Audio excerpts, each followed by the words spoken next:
Everything you probably never wanted to know about worms. Today you're going to hear about earthworms and all the things, the incredible things that they can do, where they are, how they got here, just about everything you probably never wanted to know.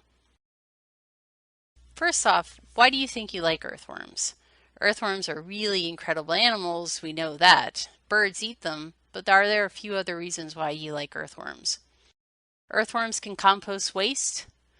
Earthworms provide food for birds and other animals. Earthworms recycle organic material. Earthworms provide fertilizer. And last but not least, earthworms are just really cool animals. And after today, you're going to think about them in a whole new way. Why you might want to reconsider how you feel about earthworms? Earthworms, while they are definitely a unique animal and they've been around for a very long time, there may be a few reasons why you want to reconsider how you feel about them. Earthworms are an invasive species. In Wisconsin, we don't have any documented native species of earthworms. Earthworms upset soil chemistry. They change how things grow and they eliminate some of the natives and encourage some of the invasives. Earthworms make it more difficult for native plants and insects to thrive, so they sort of outcompete and they make it difficult for natives to survive in the environment which they've invaded. Earthworms can damage forests. We know in forestry that earthworms are having a huge impact on the regeneration of much of our native forest lands and native species. So who opened the can of worms? Earthworms, they got here in a lot of different ways, but there was one individual who really opened that can of worms. In his last botanical work, The Formation of Vegetable Mold Through the Action of Worms, which was published 6 months before his death in 1881, does anyone know who it might be? Charles Darwin demonstrated the service that worms perform in digesting leaves and recalculating organic material. Charles Darwin considered the earthworm the most influential creature on the planet. His book that he wrote, The Formation of Vegetable Mold Through the Action of Worms, was his most widely sold but also highly mocked by the press. Prior to his writings and his studies, which concluded with the publication of his book on vegetable mold and action of worms, earthworms were considered a pest of the soil. They weren't considered nature's recyclers as they are today. One thing that Charles Darwin did for sure was he wormed his way into your heart, and everybody loves earthworms henceforth. Earthworms are ubiquitous in all but the driest regions of the world. There are about 9,000 species of worms, both aquatic and terrestrial, although only a few species are commonly known. When you talk about earthworms, they're annelids. They're segmented ringed worms. So if you hold a worm in your hand, you'll notice all those ring segments. When you look at the history of them, they're amongst the most ancient of terrestrial animals, their ancestors emerging in the Precambrian some 600 to 700 million years ago. They predate the invasion of fungi, land plants, insects, 400 to 500 million years. They also predate dinosaurs and mammals by about 200 million years, and hominins 4 million years. Earthworms have been around for a very long time, and they will be around for a very long time. Worms in Wisconsin. When we talk about earthworms in Wisconsin, we don't really have any native earthworms when you look at them, although we do have many that are around when we're digging in the gardens, when we're in the forests, but few native earthworms exist in the northernmost reaches of the continental United States. Most species were forced south in the last major glaciation, which occurred roughly 10,000 years ago. When you look at the history of Wisconsin, you look at the glaciers that moved across the area, and you can see that Wisconsin wasn't the only state hit by the glacier, which would indicate that there's no native earthworms in the area. You look at the glacier as sort of a standing still, as a factor falling into why we don't. When the glacier retreated, the regeneration of the natural forests and all of our natural vegetation occurred without the presence of earthworms. When you look at earthworms in the soil, we divide them into 3 functional groups. So when you're looking at earthworms, the soil is a really complex organism all on its own, but when you start to look deeply as to where the earthworms are living.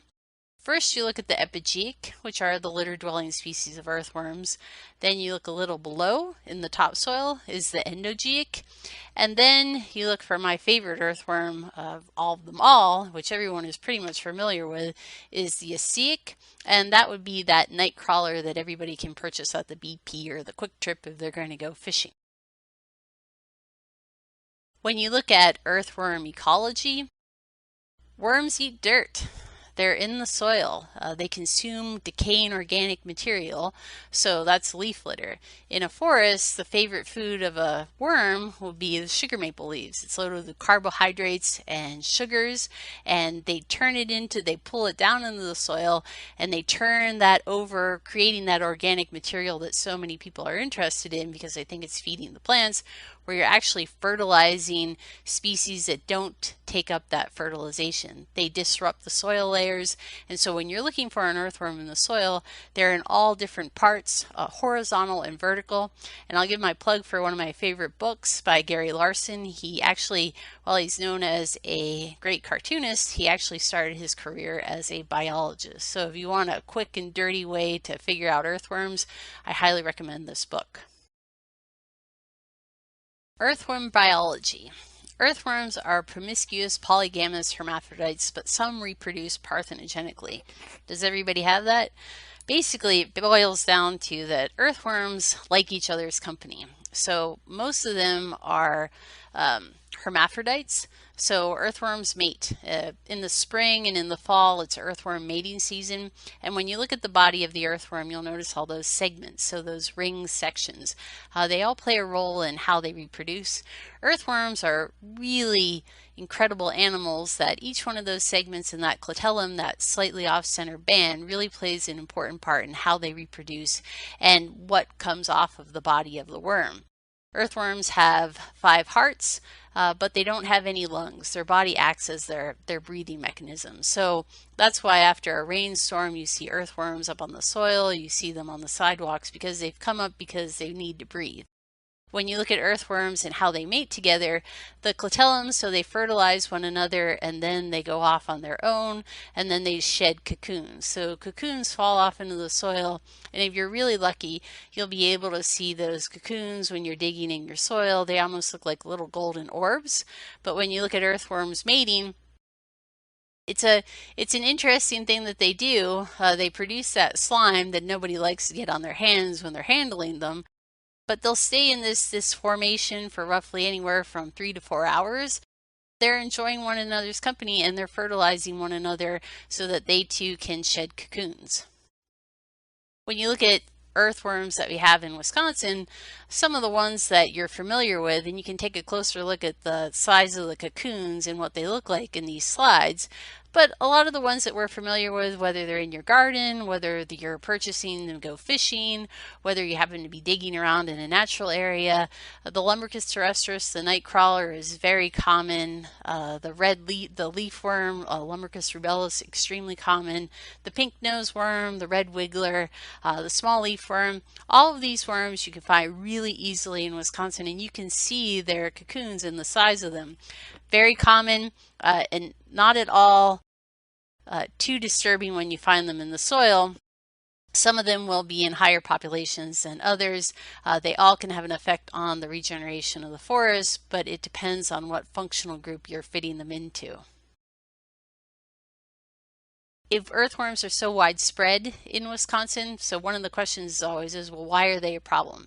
If they are widespread, what are they really doing? We're so familiar with them, they're a lot like us. They're spreading, they're building, they're proliferating. Is that really a bad thing?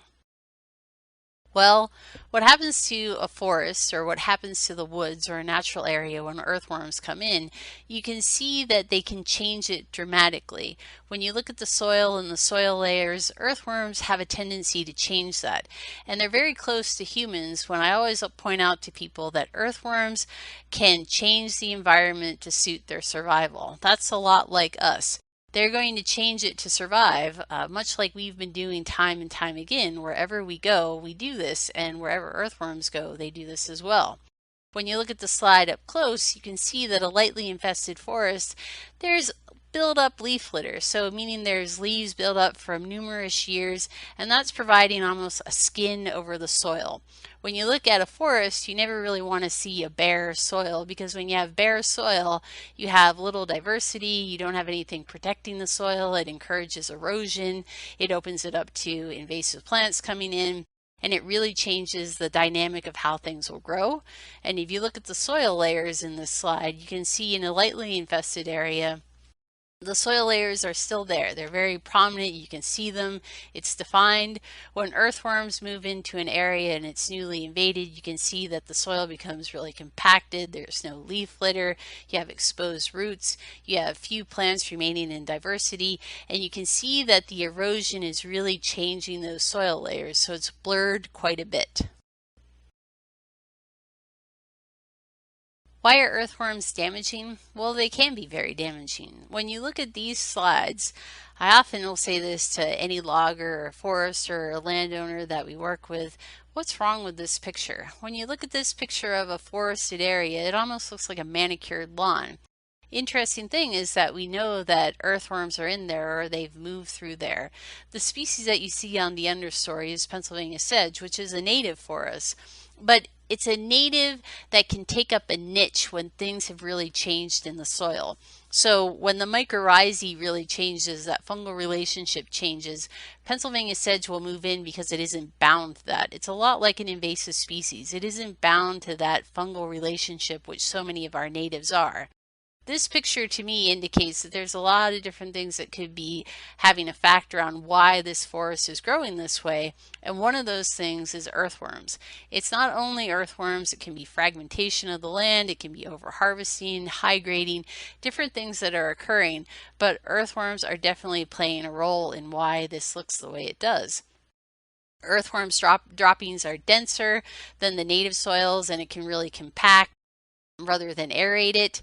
And we know that there's damage to the root structures when native seedlings in forests, when the forests have a lot of earthworms in there, and it can change varying depending on what functional group of earthworms. If you look at the slide to the right, that's a flush of sugar maple. And that for us, particularly in the DNR, is becoming harder and harder to find. This indicates that there's a lot of good things happening in the soil, and there's a sustained duff layer there, so we know that things can be germinating in there. So earthworms can really change how things will regenerate, particularly in the forest. When it comes to a forest, when it's heavily infested with earthworms, you can see that the leaf litter has been depleted and the soil is vulnerable to invasive species, which in turn causes a decrease in diversity of native plants and animals. So just a few pictures of these slides. Again, this is a forest that's becoming more and more common throughout southern Wisconsin, the central sands, and northern Wisconsin, where we see a native species that is very aggressive on its own, taking over the understory, and we don't have any seedling regeneration, we don't have any diversity of plant species, and so it can cause a decline of a lot of different things in there, whether it's native plants, whether it's insects, whether it's mammals. They are changing the way things are growing and how they're occurring and how they would naturally appear in nature. When you look at the soil, these are just signature signs of earthworms in the area. So the earthworm castings, which basically is just soil that's been moved through the body of an earthworm, is very present, and you can find it on the soil floor. You can look at the tree, you can notice that the exposed root structures are indicating that there's compaction of the soil, there's a lot of erosion going on, and just some of the worms, if you've ever done an earthworm soil, they come up very quickly, so you can see the variety of them when they arrive on the surface. Now, when you're looking at the criteria for assessing invasive earthworm species, there's a lot of different things that can factor in here. So whether it's the propagule pressure, the habitat matching, the invasion history, or the disease and vector potential.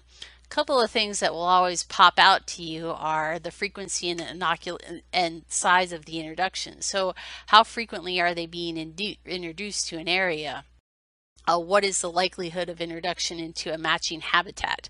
Are there ecological characteristics which give them the leading edge over other species that could come in? what's the current distribution of the species that you're addressing? What types of habitats are they invading, and the rate of dispersal? So how are they getting there, and how are they moving, and what species are playing into it? So really, when you look at the big picture of earthworms, there's a lot of different things that play into how they're going to be assessed as an invasive.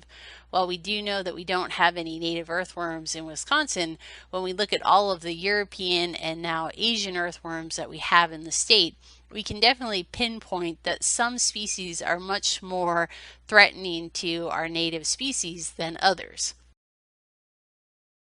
So, E is for earthworm, and I know you agree after listening to this for a little while that there is nothing more exciting than earthworms. So what about those other worms? Those other worms that people have been talking about, hearing about, what about them? Well, the Amynthus species, so they're commonly known as the jumping worm, the crazy worm, the snake worm, the Alabama jumper. They're a new worm for us in Wisconsin. So just a little background on this particular worm. We found it in October of 2013. And we found it in an area where we hadn't known of it previously. And the interesting history of this particular worm, it was originally listed as a prohibited species under invasive species rule, NR 40, which is a state statute. When we found it being classified as a prohibited species, we thought that maybe this was an isolated population and we could get on top of it quickly. We soon learned, through the help of the public and so many people reporting, that it wasn't the first population in the state, and it had probably been there for a number of years, but it gave us the ability to really address a new species to the state and to really get the public involved in addressing it, controlling it, and how we move forward with it. And with this, we were able to reclassify it as a restricted species, knowing that it was much more widespread in the state than we had initially thought. So jumping worms in the genus Amynthus are currently invading areas around the globe, including North America. We know that in North America, particularly along the East Coast, from the south to the north, that there are some very large populations of them which have established. We know in urban areas that they've established quite heavily. But for Wisconsin, we look at earthworms in 2 degrees. So we look at the European earthworms. That's the first front of earthworms coming here. And we know that we have them now in Wisconsin, and it's our job to find out exactly how widespread they are, but also to try and prevent and minimize them from arriving into the northern forest. So the invasion of European earthworms in North America is recognized, and I'll say that it's studied, but I won't say that it's widely studied, because I think that even with European earthworms, we're constantly learning new things about them, about where they are, how they spread, how they've been introduced. And so we can say that we understand it and it's our first invasion, but when we look at the Amynthus species, we refer to this as our secondary invasion. We really don't know that much about them. They aren't well studied at all. They have relationships with European earthworms that we don't understand at all. And I think for all of us, the most important thing is that we understand that we're in a learning process when we're addressing this new species. It, like many of the other invasive species that we battle, is one that we're going to have to come to live with, but to try and understand as we do it. And we may not be successful at first, but the key to this species is really education and getting the public involved. When you look at earthworms, and particularly in the Amynthus species, so the characteristics of them separate them from European species of earthworms. When you look at a European species of earthworm, so say that nightcrawler, it's a big, beautiful worm. It's fleshy, it's pink, it's an amazing species, it's long-lived. But when you look at it compared to a jumping worm is much darker. It almost looks gray. And depending on what they're consuming, what they're eating, that can change their color as well. Their skin is different. So when you pick up a European earthworm, An earthworm tends to produce that slime that gets all over your hands. This is a smooth, glossy worm, so it doesn't produce any type of slime. It's clean when you hold it. It's just a really, as I like to tell people, it's a handsome looking worm. The clitellum is another thing that is very different from a European species of earthworm. So the clitellum of a jumping worm is almost like a milky white to gray, and it's smooth to the body of the worm, whereas on most European species of earthworms, the clitellum is raised up, so it's almost slightly swollen, and it also is disconnected, so it doesn't connect across the entire body of the worm. Whereas on jumping worms, the clitellum is completely smooth, it connects, it looks like a perfect band that goes around the body of the worm. And I have noticed that it always tends to be slightly closer to the head than on European species of earthworms, so you can tell it that way as well.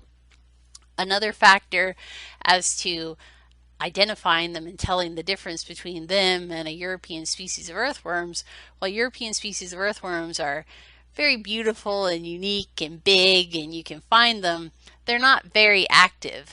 They certainly will pull themselves down in their hole to try and get away from you, and you may break them off trying to grab them. But a jumping worm will do just that. It'll thrash, it's really active, it'll move away like a snake, almost slithering. So it has a different type of behavior from all other European species of earthworms. Some of the species of jumping worms, we know that within the genus, there's 51 species. We probably have a handful of species in Wisconsin, though it's been difficult for us to identify them down to species. We know that some, as an act of aggression, to get away from you as a defense, they'll actually break their tail, and their tail will remain moving as the worm tries to get away from you. The one key factor when you look at this particular worm that makes it a little bit different than European earthworms is that it's parthenogenic, so it's asexual in reproduction. So we know it only takes one worm to start a family. It takes one cocoon coming home in your soil to really start a problem. So that's where, when you address an invasive species, this particular one is a bit of a game changer for us. Now, the biology and ecology, why it's a problem, because most people say, well, it's just a worm. Why do we really care? It's just a worm. Well, this is no ordinary worm. So when you look at jumping worms, they reach maturity in about 60 days. So much faster than that night crawler. And potentially we're seeing that it has 2 hatches during the growing season in Wisconsin. We have had some really cold winters. But we've had some really mild winters too, and we've had some really drawn out autumns, which have really moved into December, which could indicate to us that we could actually get 3 hatches in a season. They have a much higher appetite than a European species of earthworm. They change how the soil looks, so they make the soil almost look like coffee grounds or tapioca pudding pearls. And the cocoons, the really interesting thing when you look at the jumping worms and you look at a night crawler is a long-lived animal. A night crawler is generally going to live to be 8 to 10 years old. But a jumping worm, you can just sort of drop them into that category of an annual species. So they're sort of on that side of that beautiful marigold. It produces all those flowers and it's there for the summer, and then at the end, when it gets too cold, it snaps and it's gone. So these particular worms sort of fall in that category. The worms don't survive the winter, but their cocoons do. So that really changes the survival of this particular worm. That night crawler will tunnel down below the frost line. It'll become active again after it thaws in the spring, and then it'll come up and mate. But this one, being that it's reproductive in 60 days, will begin shedding cocoons after 60 days. So if we have adults in the soil, as an example, say mid-June, those adults will start shedding cocoons. So by mid-August, late August, you have more adults in the soil, they'll start shedding cocoons. And so you get into these situations where you have a lot of worms in one area all at once. They're all shedding cocoons. Basically, they're coming to do one thing, to make sure the next generation continues. Because once that cold frost comes in late October, November, these worms will all die. So they won't survive the winter, they're all going to die, but all of those cocoons that they shed will survive, and then they'll hatch again in the spring. So it's a very different type of earthworm when you compare it to the European earthworms. And we've seen interesting things happening with these earthworms. Once you get jumping worms into your soil, you necessarily don't really see any European earthworms. So it really changes that dynamic of the soil. Why they're doing this, we don't know. Now, the interesting thing about jumping worms, as I've said before, it only takes one worm or one cocoon to start a new population. So the slide in front of you basically shows a potted plant that was going to be sold that obviously had a jumping worm or two move up into it, consume the interior root, and change the soil. So when you look at this plant, if you were to bring it home to your garden and drop it in there, 9 times out of 10 you'd probably have a cocoon in there stowed away. So once you put it into your garden, that cocoon would hatch, and then you'd have your first introduction of earthworms. So we know moving soil from one place to the other and the horticultural trade can facilitate the passive spread of invasive earthworms, European and Asian earthworms. But this particular one, we really know, we've seen it in plantings, so we know that this is one of the vector sources of how it could be spreading in certain areas of the state where we're finding it, the populations are much higher. So how are they spreading? Well, we know that they're associated with the horticultural trade. So a lot of different things that we do can be tied into this spread. And I think the key for us here at the DNR is that we try and minimize that spread. So when you look at how things can be spreading, it's that time of year where everybody's out in their garden, it's warm weather, we've been stuck in the house all winter, so we want to get out there, we want to get in the soil. So we go and we purchase plants, we may purchase soil, we may contract with landscapers, we may go to neighborhood plant sales, we may get mulch from those free mulch piles, and anytime you do this, you could be getting a new introduction of any type of species that was a surprise for you. But we know earthworms within the jumping worms are particularly tied to this. So this is a perfect example of free mulch, free soil. So towns, counties, municipalities offer this, and it's a wonderful opportunity to get people to recycle their garden waste from the year before. They take it to the areas. They may turn these piles, they may not, but then commonly most people will go back and they'll get this free soil, this free mulch, and they'll take it back home. Well, we know this can be particularly tied to a lot of different invasive species. If you go and get free soil and free mulch, you may get Dame's rocket, you may get garlic mustard, you may get a rogue barberry popping up, or a buckthorn or a honeysuckle. But we know that earthworms, in particular the jumping worms, have been tied to this. Many of the reports that we got in 2014 had the common factor, well, I got free mulch or free soil from my city or my community where this was available and people were just recycling. We don't want people to stop recycling, we just want you to be aware of what can be coming along when you do this. When you look at mulch, because who doesn't like mulch? But there is a worm that loves mulch more than any, and that would be the jumping worm. So we've seen that jumping worms really love mulch. They like to consume that organic material. It doesn't matter if it's conifer mulch, it doesn't matter if it's hard wood chips, it doesn't even matter if it's dyed. We've noticed that they will move into any type of area. So we've had reports of jumping worms consuming red dyed mulch, and then the jumping worm turns red. So it's a really unique species for us. We've had reports that people have been putting mulch down 3, 4, 5 times during the growing season just to keep their soil covered.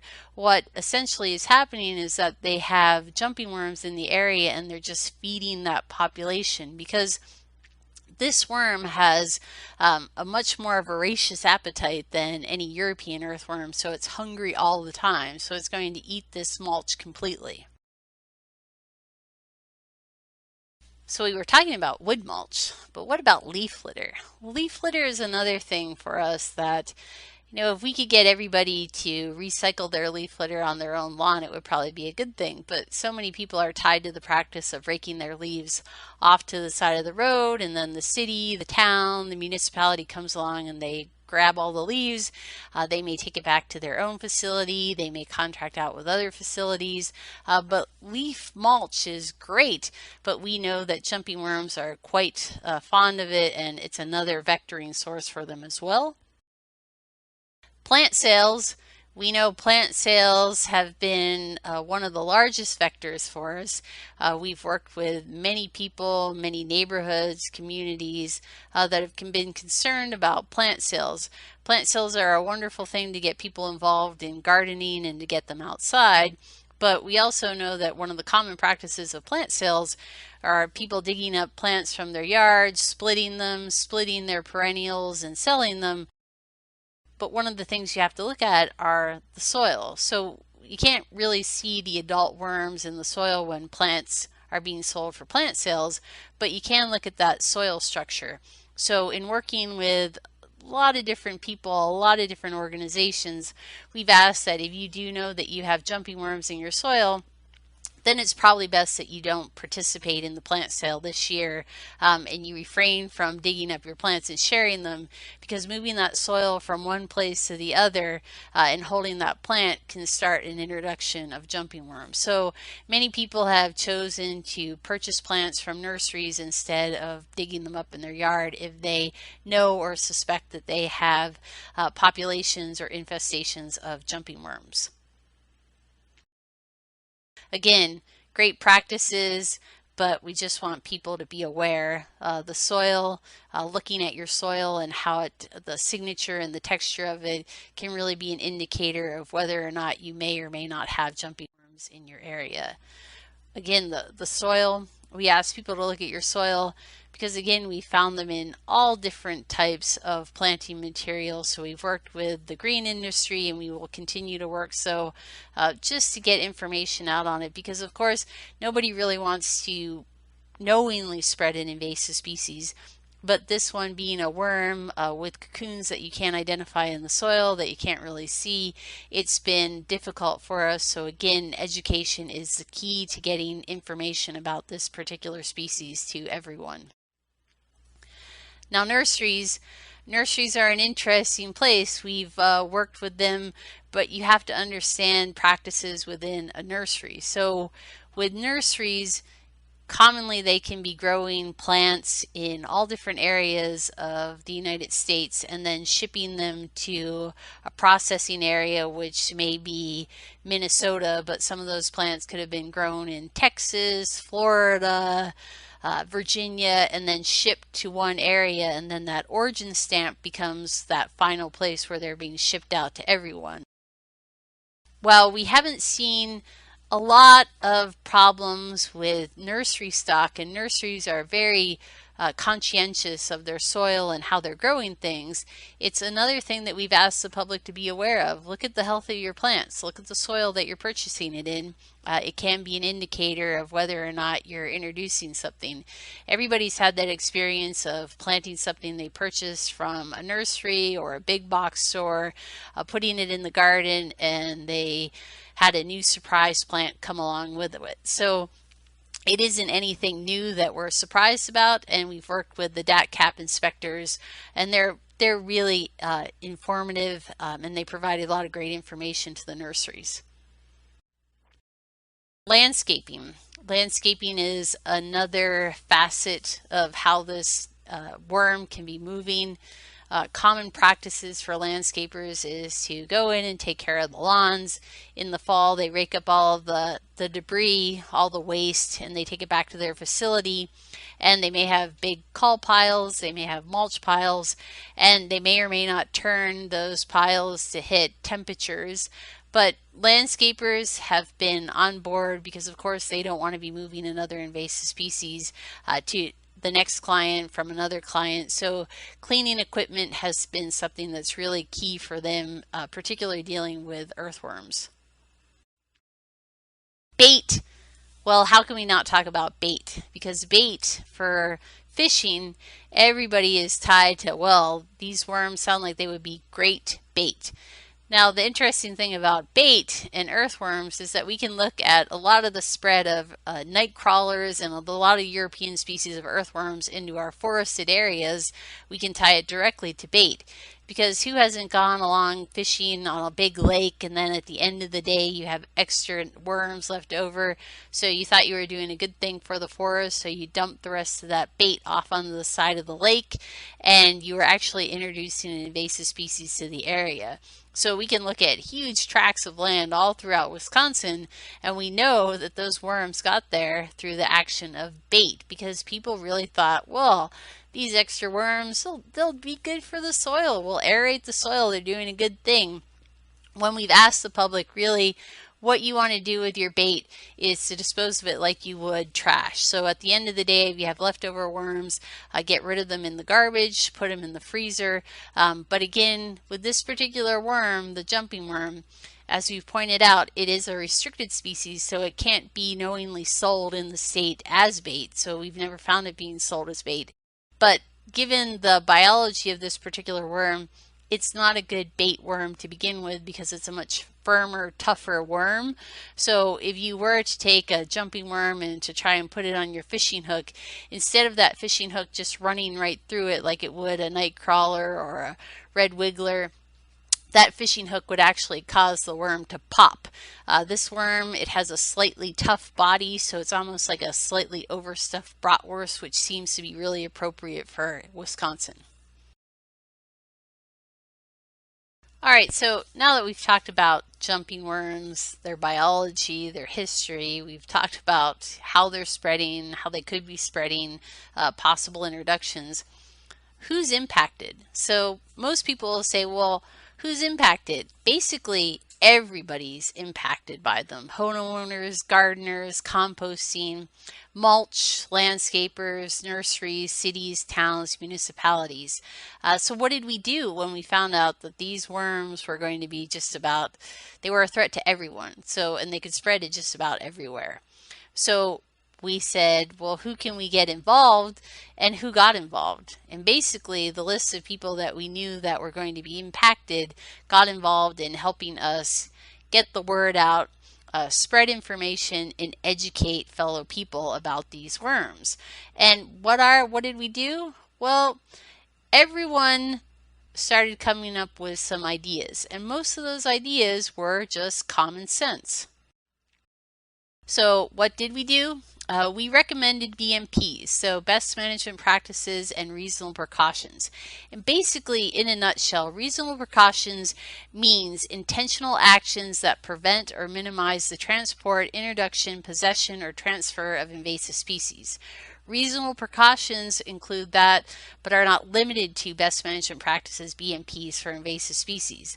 So basically, that rule I talked about in the beginning, Invasive Species Rule NR40, which is a state statute, we've classified and categorized invasive species. So some of the ones that everyone's familiar with, garlic mustard, buckthorn, Dame's rocket, honeysuckle, they're all restricted species. So no one can sell them, and we know they're a problem. So what we'd have for them are BMPs. If you have garlic mustard, don't dig it up and give it to your neighbor. You mow it before it sets seed. Do reasonable precautions to minimize the spread, and that's exactly what we had to do for worms. So reasonable precautions, they're just that. They're cleaning, they're mulching on site, they're mowing your leaves into your lawn or bagging them up and saving them for the next year. Not sharing or moving plants if you suspect you have jumping worms, checking your plants before you purchase them, buying certified soil mulch and compost, and asking or knowing the origin of where it came from. Basically, they're common sense, and that's the most important thing that everyone does when they're addressing any type of invasive species. The BMPs, we worked with a group of individuals from the green industry, DATCP, university, and we came up with BMPs. BMPs are A, watch for worms, the signs of their presence, educate yourself and others to recognize Amynthas. Only use, sell, plant, purchase, or trade landscape and gardening materials and plants that appear to be free of Amynthas. Only sell, purchase, or trade compost that was heated to appropriate temperatures. And this can be tricky because there's a lot of different practices out there, and most people that are dealing in mulch and turning their windrows, they're doing everything that they can to ensure that everything is being killed off and you're getting clean soil, clean mulch, clean compost. The most important BMP, I think, though, is always arriving clean and leaving clean. And this applies to any type of practice you're doing, whether you're gardening, whether you're riding your bike through a state natural area that may have invasive species, whether you're out on the trails with your dog and you happen to pick some things up. You don't want to bring seeds home. You don't want to bring things in. So if you're a landscaper, clean your equipment as soon as you're done with one client before you move on to the next. If you're a nursery, clean between areas. If you're a gardener and you're introducing new plants or soil in your area, clean your equipment and make sure it's clean. So just regular, everyday common sense. I will say for the green industry, when we worked with them, they took it a step further. When you look at the green industry, they really went through every possible means of introduction and spread for jumping worms. So they are very aware of it, and they're doing everything they can to prevent and minimize the spread. So just a couple of things, inspect purchases, compost containers, get rid of things, put them in the call piles. They're very concerned about this. This is their bread and butter. So when you look at them, they don't want to be selling any type of terrestrial invasive to you. They want to ensure their stock. Now, where have they been reported in Wisconsin? This is a big map, but when you look at this map, don't look at all those 22 counties and think that they're all widespread in those 22 counties. Really, they're just minor populations in a lot of those counties. So if you took it down to the township level, there would only be a few dots here and there. The 4 counties that seem to have the largest, populations of jumping worms are Dane County, Jefferson County, Waukesha County, and Milwaukee County. Part of the reason is that these are very heavily populated counties and the freeway runs right through it. So you have the population of Madison and Milwaukee. We have a lot of development going on in Waukesha and Jefferson County, and so you have constant disturbance. And disturbance is really key to the spread of any particular invasive species. So when you look at this, it really, jumping worms for us, we can still get on top of this and we can really minimize where they're spreading in the state and how they're spreading in the state through education and outreach and just getting the word out on them. All right, so the most important question everybody asks, does anything eat them? Because a lot of different things eat earthworms, but does anything eat jumping worms? Well, that's a good question, and it's one that we're starting to begin to understand, but the short answer is not a lot of things eat them. So we know with jumping worms that they secrete a distasteful liquid when irritated. So we know that some mammals, frogs, salamanders, they don't really find them very tasteful, and so when they grab onto them, they'll drop them immediately because there's a distasteful secretion which they're producing which causes them to drop them. So again, another defense mechanism. But certain animals certainly are eating them. So we know that chickens will eat them because chickens will eat just about anything. And so we're in a learning curve to find out about other animals that will eat them because, hey, let's face it, earthworms are great protein. They eat them all over the world. And if you look at an earthworm on a whole, an earthworm is 89% protein. And again, going back to those animals that eat them, there's a lot of different animals out there that eat earthworms, particularly European earthworms. Not a lot that we know that are eating the jumping worms, and that's an indicator for us because when we find them in such high dense populations. That's another telltale sign that not a lot of things are taking advantage of this great food source on the forest floor. So we're definitely exploring that. We know of a few that are eating them, but not as many as we had hoped. So Another question that we're always asked is, can we kill them? We're working on that. So we know that there's a natural byproduct of tea oil, and we know that there is a fertilizer that's being used primarily on golf courses. So when you look at golf courses, the main thing that they're aware of that they want to keep off are middens. So big middens that are an indicator of European species. So they've been using formulation of fertilizer for many years to cause the earthworms to come to the surface and to desiccate. So we're looking at a very diluted version of this as a use for jumping worms and controlling their populations. We have had some trials and we've really diluted the solution and we've had a 100% kill, but it's something we need to explore a little bit more before people run out and they try and purchase this, because we want to see if there's any residual that's left in the soil. We want to see if this will cause any harm to the plants that you're trying to get growing.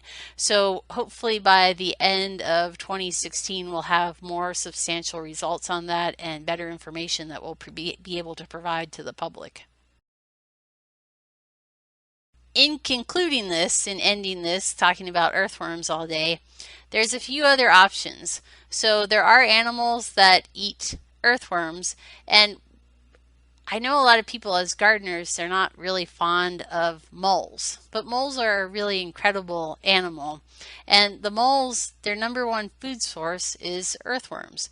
And I always tell people, oh, you see those ads in the paper about killing your moles, but moles are just such a, I think, a really cute animal and a beautiful animal and a really smart animal. And so just a little biology lesson on moles: they eat worms, and they eat a lot of worms.